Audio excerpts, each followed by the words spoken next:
You're in your late 40s or perhaps like me in your 50s and have created a wildly successful life, but you find yourself asking the question, who am I? To discover who you are or who you are not is important to understand how your heart center, also the center of your emotional well-being, guides you through life. Welcome to Her Second Stage, the podcast dedicated to inspiring successful women in the next stage of their lives. I'm Hilda and I'm excited to share the lessons I've learned as I transitioned into my second stage. Join me on this exciting journey of sisterhood and remembering who we are at our core. Remember, no matter where you've been, the best is yet to come.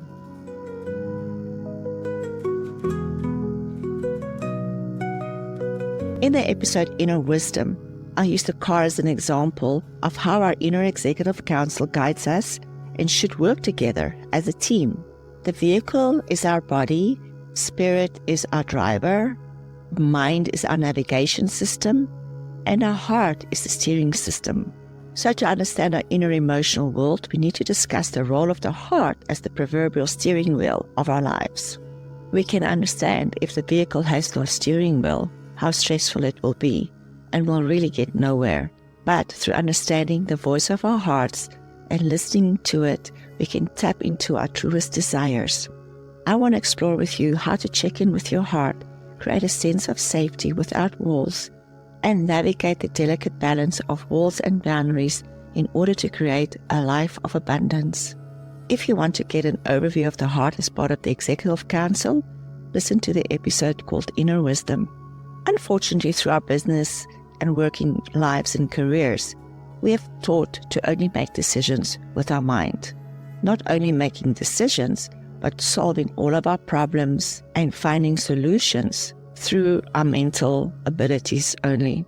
Many people are totally disconnected from the voices of their heart, and we have lost our sense of purpose and passion. It's time to bring our passions back into the workspace and learn to let our hearts and minds work together to achieve our goals. Our heart as the steering wheel will know where to go, and the mind as the navigation system will figure out a way to get there. As the passion center of our body, understanding how to listen to the voice of the heart will transform your life. As the center of our emotional world, when we listen to our hearts, we can tap into our truest desires. And as I kick off this conversation, I want to start by clarifying the difference between emotions and feelings. Many people use these two terms interchangeable, but there is a slight difference, and I believe it's important to understand for where we're going through this conversation. Emotions originate as sensations in the body when our senses are involved, like butterflies in the stomach, the hair at the back of our necks raising. Any emotion, any sensation we experience in our body. Feelings, on the other hand, are influenced by our emotions, but are generated from our mental thoughts or the stories around an emotion. For example, walking into a party or room, you notice the emotion of discomfort as your stomach clenches and your breathing gets shallow. Then your mind labels that emotion as a feeling. For example, I'm feeling awkward because perhaps I don't know many people in the room. Yet, for another person, the same emotional body sensations might label the feeling as excited because they get to meet so many new people. The same experience, i.e. walking into a room, the same emotions feeding the nervousness in the body, but a different meaning is attached, therefore it changed the feeling. I want you to think about similar experiences that you have experienced where you and another person have the same emotion but attach a different story to that emotion, thereby creating a different feeling. And here you can also great experience to see how the body, the mind, and the heart all works together to create the reality. Also important to remember that because feelings is different from person to person based on the same situation or experience, to really understand that it is subjective. To have the awareness of how you mentally interpret sensations through your thoughts and creating feelings can be immensely empowering. Understanding that by changing your thoughts and therefore the feeling around the emotion, you can change your reality. So now you can understand how the body, mind, and heart works together to interpret our experiences and our reality. Latest research and evidence have shown that the heart is so far beyond an organ that just pumps blood through our body. The electromagnetic relationship between our hearts and our minds attract everything we manifest, and this directly relates to the relationship between our sensations and our experience, and the meaning or feeling we create around the experience. If you want to know what your emotional and feeling state is, just look at what shows up in your life and reality.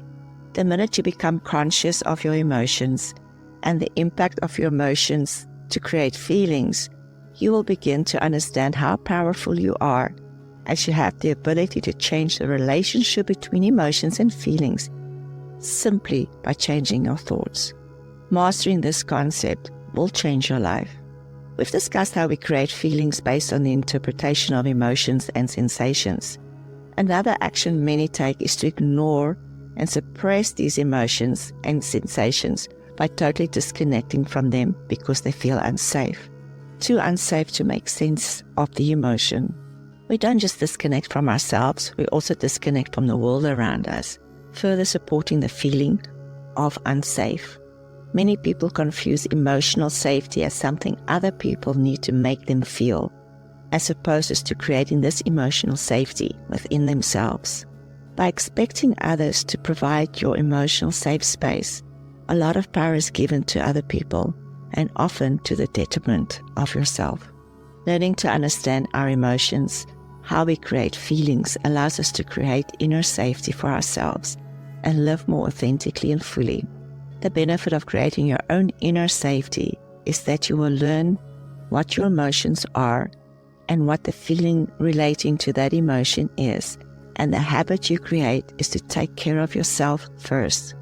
Inner safety starts with self-awareness and self-compassion. Acknowledging our feelings and their relationship to the feelings caused by an emotion or experience without any judgment is a step to self-empowerment. It is within your power to change the meaning you give an experience or emotion and change the story and therefore the feeling. The emotion which presents itself as butterflies in your stomach can be a feeling of excitement or fear. You have the power to create it and change the meaning. There'll be some more information on how to change the mind and the belief system of the mind in the episode Mind Wisdom. Other self-awareness practices and tools would be journaling, breathworks, and meditation. They're all great ways to become aware of the relationship between your heart and your mind, and therefore emotions and feelings. When your mind is in control, it is impossible to hear the voice of your heart. And doing these mindful practices will keep you in the present moment while you practice gratitude. The more you practice checking in with your heart, with your sensations and feelings, the more conscious you'll become of your emotional state. One way of practice checking in with your heart is, if a sensation comes up, for example, your body starts to get tense, simply place your hand on your heart with your eyes closed and take a few deep breaths. Just that simple act brings you back into your center, and as you are not creating the story with your mind, you will be surprised how it will change your experience. If you're in a disagreement with another person, taking a moment to center yourself by putting your hand on your heart and taking a couple of deep breaths, feeling the sensation in your body without judging it or suppressing it, will help you calm down. Breathwork is a great way to move the sensation through and out of your body. The practice of controlled rhythmic breathing calms your parasympathetic nervous system. Your heart slows down and in turn regulates your emotional state. Learning to be the master of your emotions and feeling is empowerment at its best. It doesn't mean you don't feel them, you just don't attach old meaning to it. The meaning we attach to a sensation is often due to fear or the fact that we have been hurt or disappointed by others, so we put up walls to protect our heart from getting hurt. In order to avoid the sensation or emotion, we create an imaginary wall that will help us to disconnect, and we do not have to feel the feelings of being hurt. This is our way to create safety and self-protection. But this is also the way of how we shut the voice of the heart down. Yes, sure, being disconnected or having our walls up might prevent us from experiencing an undesirable feeling. It also imprisons us and prevents us from truly experiencing joy and truly experiencing life. When your heart is imprisoned by the walls you've created, no one can be let in and no one can see the real you. Take a moment to close your eyes and then see what the walls look like. How high are they? How thick? When were they formed? How old are they? Just visualize feeling into your heart and feel what it feels like. You'll be surprised what information you receive from just taking a little bit of time and do this exercise. The opposite of walls is boundaries. Unlike walls that we erect to protect us, boundaries are set from a place of self-respect and self-love, so they protect our well-being without shutting others out like a wall would do. Boundaries are limits we set ourselves in a relationship with another person, and as we communicate our needs clearly and assertively, we still remain open to that connection. A boundary is a space where we can love ourselves and others at the same time. Boundaries are literally our life rules. They allow us to get our needs met while we feel safe. Sadly, very few of us, including myself, have been taught that boundaries are okay and have had our boundaries respected as children. And as a result, we grew up as adult women with no boundaries and readjust to others to please them.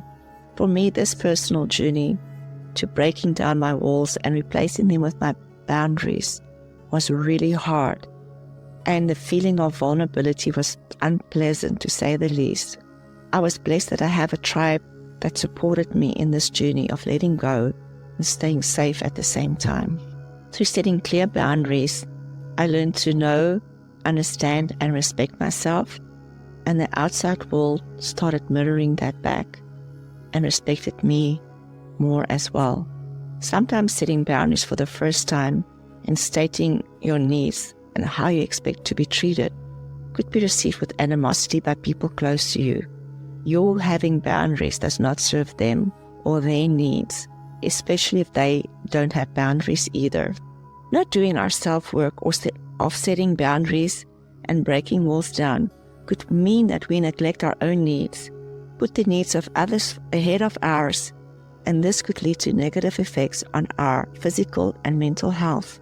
Constantly choosing to serve the needs of others over our own could lead to burnout, depression, anxiety, to name a few. So many people are not aware of the relationship between emotions and feelings and simply try to escape by using drugs or alcohol, developing some sort of addiction and coping skill. I want you to remember that the heart is more than just a physical organ. It's a powerful regulator of our emotional, mental, and spiritual states. So by nurturing this connection, we can unlock a greater sense of well-being and vitality.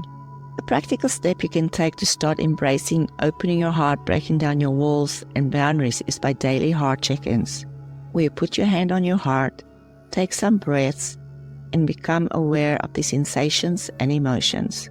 Do this to start a habit of listening, journaling about the sensations or emotions you are experiencing.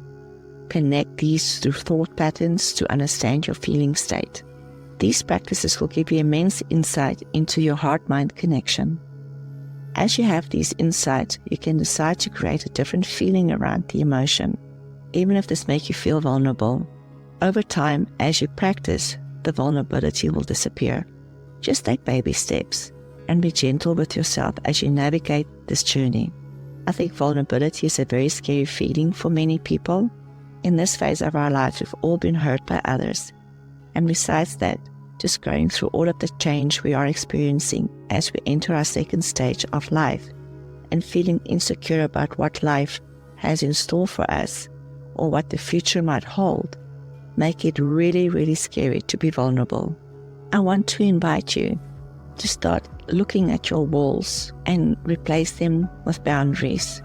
This will set us as women free, becoming aware of our emotions and sensations, and understanding the guidance of our heart's incredible wisdom. Nurturing the wisdom of our hearts will guide you to a passion and purpose-filled life.